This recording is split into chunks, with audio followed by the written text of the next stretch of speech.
Fall is here, and that means it's time to collect seeds of anything that you want to propagate for next year.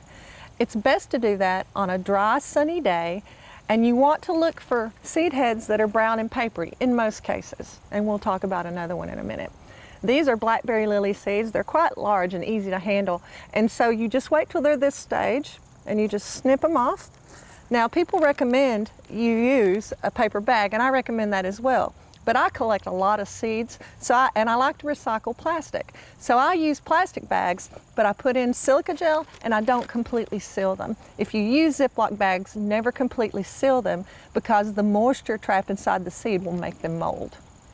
And like most seeds, this is an example of one that you would actually harvest when the pods just start turning yellow.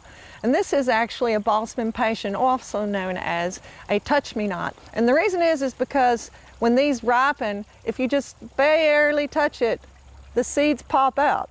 And so you want to get these before the seeds have popped out, which means you need to get them when they're just dark green or starting to turn slightly yellow. Yellow is perfect. If you wait too long, the seeds will be gone. These are seeds of Stokes aster. And with Stokes aster particularly, you have to wait till they are completely bright and completely brown, pod and all. And so these now have been here for a couple of months after the flowers were gone. And now I will actually harvest the little tiny seeds within the capsule. Now be careful, these are really sharp and actually can hurt, so wear gloves. Now that we've collected our seeds, and I have 3 types here, there's a very important thing you must do, and that's label them. Trust me, from my experience, you won't remember what they are in a week. So go ahead and label them. And so I can reuse my bags. I like to just put them on popsicle sticks and just put that in the bag with it. And remember, don't completely seal the bag. Our next step is going to be to let them dry, and that's why it's important not to seal the bag. You'll put these partially open if you're using plastic or in a paper bag in a dry place like an attic, a garage, somewhere like that, and you'll leave them there for 3 weeks to allow them to dry completely. Now there are a few seeds that you wouldn't actually dry out, and pawpaws is a great example. I've started some from seeds before, and actually they germinate better if you don't completely dry them and just put them right in the ground. But if you can't do that, then it's okay to just dry them and try them next year. Just be aware they may not germinate quite as well. Most seeds do need to be processed and dried, but once you get them out of that drying period, you're going to move to the next stage, which is the actual processing of the seed. And basically what that means is you're going to take out the very big bits of the stems, all the big parts that you don't want to keep. Just get rid of those. And then, as you can see here in this bag, the seeds are already falling out, and after 3 weeks there will be a lot of seeds that have already fallen out, and it'll be easy to take the stems out. Now these seeds are quite large, so it'll be easy enough to just take the seeds out. I won't have to do much extra except just clean it up a bit. There are some seeds that are quite small, lobelia, cardinal flower, all those are quite small, poppies, and so these asters are going to be fairly small seeds, and for those I have to take another step.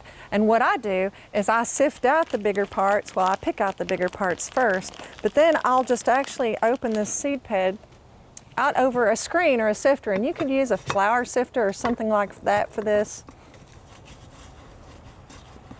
Little tiny seeds. See the seeds?